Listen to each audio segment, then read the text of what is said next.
د افغانستان د وزلوبې اووم پړاو د پچچونې مراسم د ملي رادیو ټلویزیون په تالار کې ترسره شول. د اولمپیک بدني روزنې او ورزش ادارې لوی رئیس وای سکل به دغه سیالۍ د نورو کلونو په پرتله په ښه او معیاري ډول ترسره کړي.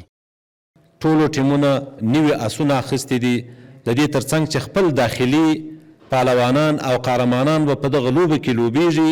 په څنګ کې یو شمېر بهرني چاپاندازان او پهلوانان هم شرکت کوي چې نور به هم دغه لیګ او د لیګ لوبې په زړه پورې کړي. د ملي رادیو ټلویزیون اړوند ملي سپورت دغه سیالۍ په ژوندۍ بڼه خپروي. د ملي رادیو ټلویزیون د نشراتو رئیس قاری نور محمد حنیف ډاډ ورکوي چې ملي سپورت به په لوړ کیفیت سره دغه سیالۍ د هیوادوالو تر کورونو ورسوي.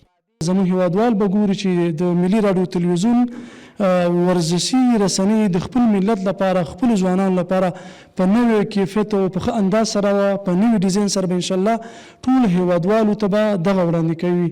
د یما پټرولیم وزلوبې اووم پړاو سیالۍ به د 11 لوبډلو ترمنځ د لیندۍ په 20 اپریل او تر 10 ورځو به دوام وکړي چې لوبډلې به په 4 ګروپونو کې یو د بل پر وړاندې د سیالۍ ډګر ته ووځي.